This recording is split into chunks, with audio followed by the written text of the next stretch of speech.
Hey, Patriots, gather around because what I'm about to show you might just be a miraculous anomaly in the political cosmos.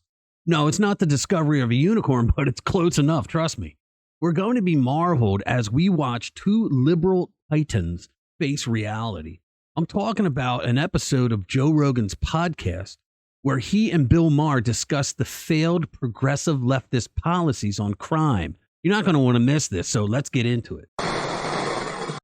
Hey guys, welcome back to the channel. So what we're about to watch is Joe Rogan and Bill Maher discuss how the left went completely bonkers out of their mind and is screwing up the country as far as crime is concerned. Liberalism was never shoplifting is progressive. Right. Yeah. And we weren't interested in legalizing shoplifting, or as I guess we should call it justice shopping. But, you know, in Minnesota, for example, I think it was Minneapolis, after the George Floyd murder and the riots, I think there was a movement to disband a lot of the police, and they did. I think a lot of the police were let go, or somehow the police force was a lesser force than it was.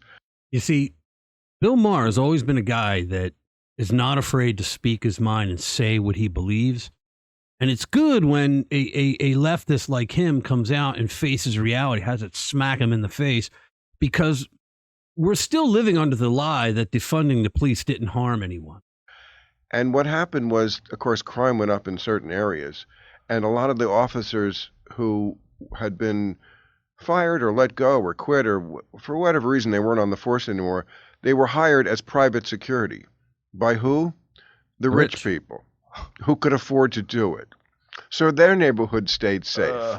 So that wasn't exactly, I thought, a victory for liberalism. No, it's the opposite. Yeah. It's unfortunate. Austin defunded the police and then refunded it. And refunded it by far more than they defunded it. Because they just course corrected. They went, okay, this is not working. We have to do something to fix it, which makes me very happy. I'll tell you what, folks, they did this because they were on that progressive totem pole that they were trying to climb up to the top.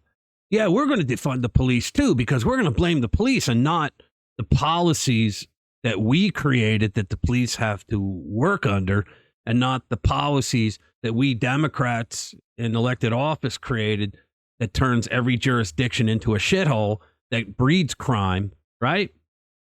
I was really shocked that they wanted to do that, because there's a lot of crime. And where my club is on 6th Street, that's a wild place. 6th Street gets wild, and there's a lot of crime there. And there's a good police presence there. And we have a lot of police at the club. We hire off-duty cops to work the club. Of course you do. And a lot of security. We want to make it as safe as possible. But the streets in the city, like, you know, from pandemic on, it's not good. You know, it's sketchy. And I'm glad they recognized it and did something. Well, because so many places just aren't course correcting. I think what happened was they wanted to keep the mobs away from them. So the Democrats in city councils across the country, they went along with, we're BLM. Sure. We'll do what you say. We'll defund the police because we're going to blame it all on the cops.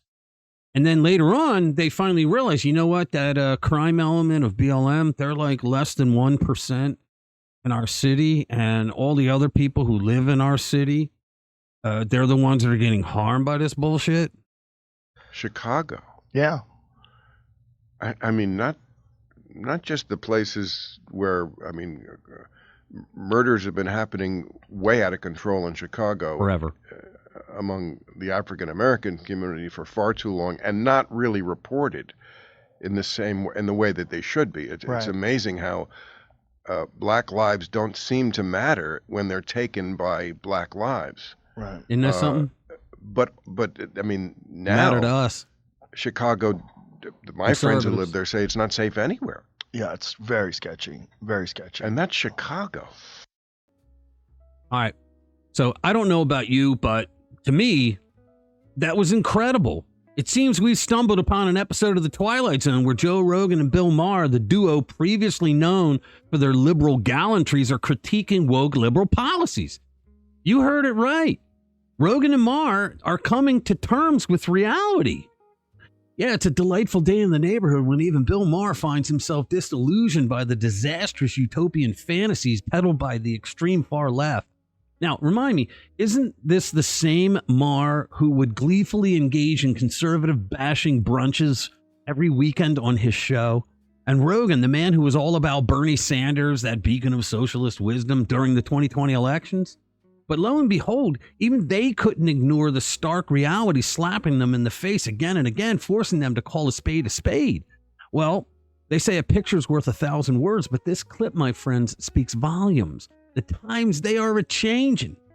On a somber note, the crime rates that are skyrocketing in certain areas are no laughing matter. It's truly tragic to see how policies made with supposedly good intentions can backfire so dramatically, leaving communities vulnerable and plagued by crime. What we're witnessing is a hard shift towards conservatism, a yearning for policies that value safety and stability over misguided ideologies. As the saying goes, reality is a harsh teacher, and it seems many are finally waking up to the stark lessons it offers. Gone are the days when the radical left narratives could put wool over the eyes of the masses. Americans are waking up to the fact that not everything that glitters is gold. Sometimes it's just, well, glitter. And we need substance policies grounded in reality, not fanciful fairy tales spun by radical leftists living in a goddamn bubble. This is a wake-up call, ladies and gentlemen, a wake-up call heralding the demise of fairy dust politics and the resurgence of grounded, sensible, conservative thinking. It's about time, don't you think? All right, so make sure to subscribe to our channel, share our videos with like-minded friends who want to stay informed with what's really going on. If you like this video, you'll love the next two we're about to show. Stay informed, stay vigilant, and always remember to read between the lines and the progressive lies. Thanks for watching this video. I'll see you in the next one.